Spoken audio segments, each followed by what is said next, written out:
Hello दोस्तों, मेरा नाम आशीष है और मैं आज आप लोगों से भूगोल में द्वैतवाद की बात करूंगा। Dualism in geography. तो द्वैतवाद का मतलब है विरोधाभास। भूगोल के विकास के दौरान लगातार कुछ ऐसे मुद्दे हुए जहां पे भूगोलवेत्ता एक मत नहीं हुए। एक ही विषय वस्तु को लेके, एक ही सब्जेक्ट को लेके भूगोलवेत्ताओं के अलग अलग ओपिनियन रहे और वो ओपिनियन का बेस क्या रहा। कभी कंटेंट बेस रहा कि क्या विषय वस्तु होनी चाहिए, और कभी प्रोसेस या दृष्टिकोण या अप्रोच कह सकते हैं, इस पे रहा कि क्या अप्रोच होना चाहिए, स्टडी करने का क्या तरीका होना चाहिए। तो ऐसे द्विविभागीकरण होता रहा। और इन द्विविभागीकरण की जब बात करेंगे द्वैतवाद की, तो बहुत सारे ऐसे मुद्दे हैं। जैसे मैं कुछ मुद्दे गिनाऊं: systematic geography versus regional geography, physical geography versus human geography, determinism versus possibilism, historical versus contemporary, inductive versus deductive, behaviour versus quantitative. तो इस तरह से लगातार द्वैतवाद की बातें हुई। तो द्वैतवाद की थोड़ा तह में जाते हैं तो हम देखते हैं कि 17वीं शताब्दी में पुनर्जागरण काल में बर्नार्ड वारेनियस नामक भूगोलवेत्ता ने एक पुस्तक लिखी जिसका नाम था ज्योग्राफिया जनरलिस, जिसको उसने दो भागों में बांटा। एक पहला भाग था जनरल ज्योग्राफी और दूसरा भाग था स्पेशल ज्योग्राफी। तो जो जनरल ज्योग्राफी थी वो यूनिवर्सली एप्लीकेबल थी, ऐसा वार्नियस का कहना था। और जो स्पेशल ज्योग्राफी थी उसके साथ ऐसा नहीं था। जनरल ज्योग्राफी जो थी वही आगे चल के सिस्टमेटिक ज्योग्राफी या फिजिकल ज्योग्राफी कही जाती है, जबकि स्पेशल ज्योग्राफी आगे चल के रीजनल या कोरोलॉजी कही जाती है। तो अब इसके आगे आज हम बात सिर्फ इतना करेंगे सिस्टमेटिक और रीजनल की। सिस्टमेटिक रीजनल पहले समझ लेते हैं क्या है। सिस्टमेटिक ज्योग्राफी रीजनल ज्योग्राफी से बिल्कुल अलग है। सिस्टमेटिक का मतलब हो गया कि हमारे पास बहुत सारे एस्पेक्ट हैं। हमारे पास क्लाइमेट है, हमारे पास रेनफॉल है, हमारे पास वेजिटेशन है, हमारे पास ह्यूमन रेसेस है, हमारे पास कल्चर है, बहुत सारी चीज़ें हैं। अब इसमें से किसी एक एस्पेक्ट को हम उठा लें, क्लाइमेट उठा लें, केवल एक एस्पेक्ट, और इसको पूरे ग्लोब पे स्टडी करें। जैसे हम पूरे ग्लोब पर अगर क्लाइमेट की स्टडी करते हैं, पूरे ग्लोब का आइसोथर्म बनाते हैं, समताप रेखाएं बनाते हैं, तो ये क्या हो गया, हमारा अप्रोच हो गया सिस्टमेटिक। यानी कि हमने तापमान को लेकर पूरे ग्लोब पर स्टडी की। यानी कि ग्लोब को क्या माना, एक यूनिट माना, एक इकाई माना, और एक ही एस्पेक्ट को लेकर पूरे ग्लोब पर स्टडी की। इसके ठीक अपोजिट रीजनल में क्या होता है कि रीजनल में आप एक प्रदेश क्या है, प्रदेश लिमिटेड है, छोटा रीजन है। इस एक प्रदेश होता क्या है, दूसरे प्रदेशों से क्या होता है, डिफरेंट होता है, कुछ अलग होता है, अपने आसपास के प्रदेशों से अलग होता है।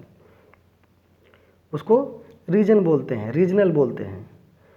तो इसमें क्या करना, इसमें क्या किया जाता है सिस्टम रीजनल अप्रोच में, कि कई सारे एस्पेक्ट जो हमने आपको पहले बताए। अगर हम भारत का स्टडी करना है, भारत एक प्रदेश है, एक स्टेट है और एक प्रदेश है। जब इस प्रदेश का अध्ययन करना है तो क्या क्या, हम चाहे क्लाइमेट ले लें, टेम्परेचर, रेनफॉल, वेजिटेशन, हम सारी चीज़ों का अध्ययन हम करते हैं, कर लेंगे इसकी, तो उसको रीजनल कहा जाएगा। यानी कि पहला क्या किया, सिर्फ एक एस्पेक्ट उठा के पूरे ग्लोबल लेवल पे अध्ययन किया। दूसरे में क्या किया, सारे एस्पेक्ट उठा के एक रीजन पे अध्ययन किया। ये हो गया सिस्टमेटिक और रीजनल का कंसेप्ट। अब सीधे आते हैं कौन कौन से ज्योग्राफर थे, किससे रिलेटेड थे, क्या बातें करते थे। कॉस्मॉस हम्बोल्ट ने लिखा। कॉस्मॉस को दो भागों में बांटा, यूरेनोग्राफी और जियोग्राफी, सिस्टमेटिक अप्रोच से। डार्विन आते हैं अपनी बुक लेके द ओरिजिन ऑफ स्पीसीज 1859 में, सिस्टमेटिक अप्रोच से। 1859 में याद रखिएगा कि बहुत बड़ा वर्ष रहा है भूगोल के लिए, बहुत अच्छा कहो या ख़राब कहो। 1859 में ही भूगोल के दो बड़े भूगोलवेत्ता हम्बोल्ट और रीटर दोनों की मृत्यु हो गई, और उसी साल ये पुस्तक आती है ओरिजिन ऑफ द स्पीसीज। इसलिए ये बड़ा वर्ष है, तो इसको आप लोग को याद रखना चाहिए। इसके बाद हम रिच्टोफेन की बात करें। रिच्टोफेन चाइना का भूगोल लिखते हैं सिस्टमेटिक तरीके से। रेटजर लिखते हैं एंथ्रोपोजियोग्राफिक, उसको 2 भाग में डिवाइड करते हैं सिस्टमेटिक तरीके से। रेकलस लिखते हैं लाटेरे, रेकलस को फ्रांस का रीटर भी कहा जाता है। लाटेरे लिखते हैं सिस्टमेटिक अप्रोच से। जब रीजनल की तरफ जाते हैं तो सबसे बड़े विद्वान कार्ल रीटर, रीटर लिखते हैं अर्धकुंड।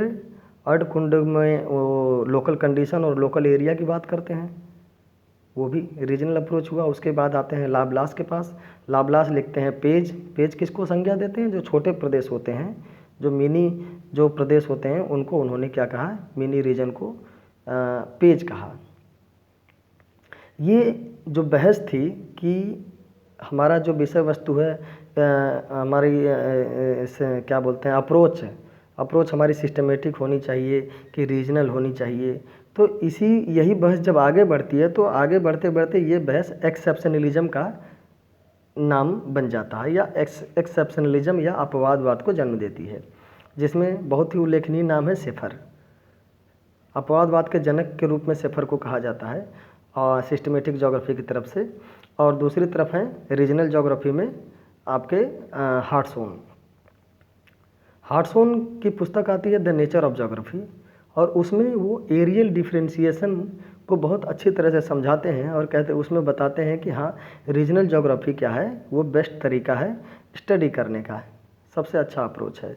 शेफर क्या कहते हैं कि नहीं, ये अच्छा नहीं है, इसमें ये रीजनल जो अप्रोच है ये लॉ मेकिंग नहीं है। लॉ मेकिंग का मतलब, अगर लॉ मेकिंग क्या है? नोमोथेटिक। जैसे आप रिवर की बात कर लीजिए। रिवर जैसा कि डेविस बताते हैं, डेविस ने जो सिद्धांत दिए हैं जो डेवलपमेंट के, जो रिवर कैसे कैसे आगे बढ़ती है, क्या वो रिवर केवल और केवल अमेरिका में ही एप्लीकेबल है? नहीं ना, वो जो रिवर के जो फंक्शन है वो पूरे के पूरे ग्लोब पर एप्लीकेबल होते हैं। तो क्या एक सरिता जीवन का क्या एक नियम बन गया ना कि नदियों के जो है कि 3 अवस्थाएं होंगी, ऐसे ऐसे होंगी। पहले ऊपर से उतरेगी, थोड़ा गड्ढा करेगी, गॉर्ज बनाएगी, जलप्रपात बनाएगी, फिर आगे बढ़ेगी, फिर विसर्प बनाएगी, फिर डेल्टा बनाएगी। तो ये क्या एक नियम बन गया ना कि नदियाँ ऐसा करती हैं, यानी कि डिडक्टिव मेथड, जनरल टू क्या कहते हैं उसको, पर्टिकुलर, इस तरह से। तो शेफर का यही कहना था कि रीजनल ज्योग्राफी में ऐसे नियम नहीं बनते हैं। तो ये तो हो गई अपवादवाद की बात। इसके बाद जब थोड़ा सा हम द्वैतवाद की बात जब हम देखते हैं कि ऐसा नहीं है कि बर्नार्ड वायरनियस जो था उन्हीं के आने से द्वैतवाद शुरू हुई थी। द्वैतवाद पहले से भी था, लेकिन हाँ ये कह सकते हैं कि बर्नार्ड वायरनियस जी ने जब अपनी पुस्तक लिखी थी ज्योग्राफिया जनरलिस, तो उससे ये बहस बड़ी हो गई। जबकि इसके पहले भी आप ग्रीक ज्योग्राफर में देखेंगे, एरिस्टोटल थे जो मेटेरियोलॉजी लिखे थे सिस्टमेटिक वे में। हेरोडोटस थे, नील नदी के डेल्टा पे काम किए सिस्टमेटिक वे में। हिकैटियस थे, उन्होंने भी सिस्टमेटिक वे में काम किया। हिकैटियस ने जो पुस्तक लिखी थी जस पीरियडस की वजह से उनको जो है क्या फादर ऑफ ज्योग्राफी कही जाती है। हालांकि ये जस पीरियडस जो है ये रीजनल ज्योग्राफी का पार्ट है, उन्होंने प्रादेशिक इसमें वर्णन किया है।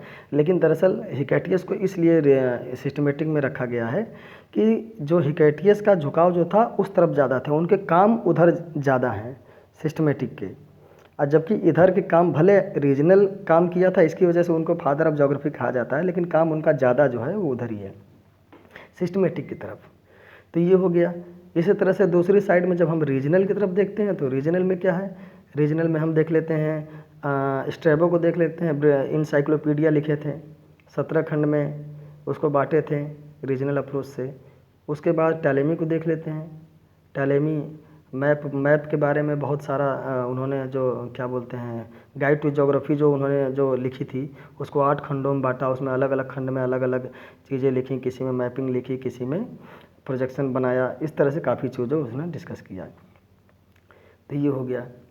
और सिस्टमेटिक में आप देखेंगे तो जो अरब स्कॉलर थे, अरब स्कॉलर्स का बड़ा नाम है, उन्होंने क्लाइमेट में बड़ा काम किया, जिसमें अल मसूदी, अल अदरीसी और अल बरूनी, इन तीनों का नाम क्लाइमेट की तरफ बहुत है। तो ये तो हो गई मोटी मोटी बातें। अच्छा, मैं एक तो बातें और आप लोग को मेंशन कर दूं कि कई बार लोग कंफ्यूज हो जाते हैं कि कभी इंडक्टिव पूछ लिया, कभी डिडक्टिव पूछ लिया, कभी नोमोथेटिक पूछ लिया, कभी वीडियोग्राफी पूछ लिया। तो मैं एक तरफ से कुछ नाम बोलता हूँ, उसको आप ध्यान से सुनिए, उनको एक तरफ रखिए। जैसे मैं सिस्टमेटिक की तरफ बात करूँ तो अगर आपको रिलेटेड भूगोलवेत्ता पूछा जाए या लगे कि जब भी रिलेटेड भूगोलवेत्ताओं के नाम पूछे जाएँ तो कुछ लोगों के नाम बताता हूँ, तो आप उनसे बिल्कुल उनको एक तरफ रखिए। Systematic geography, general geography, physical geography, nomothetic geography, deductive geography, ये सब क्या है, इन सबको आप एक तरफ रखेंगे फिजिकल ज्योग्राफी की तरफ। दूसरी तरफ जब आप देखेंगे तो कौन सा अभी जो हम उसकी बात कर रहे थे, ज्योग्राफी जनरलिस की, तो उसमें दूसरा वाला सेक्शन था special geography, regional geography, idiographic, और उधर डिडक्टिव था सिस्टमेटिक में, इधर इंडक्टिव कर लीजिए, और कोरोलॉजी। तो ये सब आप मतलब इनको आप अलग रखिए ताकि हमेशा क्लियर होता रहे। तो बस आज इतनी सी बात थी, और जो आगे जो कुछ ड्यूलिज्म के पार्ट बचे हैं मैं उसको आगे के नेक्स्ट वीडियो में मैं डिस्कस करूँगा। अभी तब तक के लिए बस इतना ही, और वीडियो देखने के बाद क्या करना है आप लोग जानते ही हैं, तो करिए। Thank you.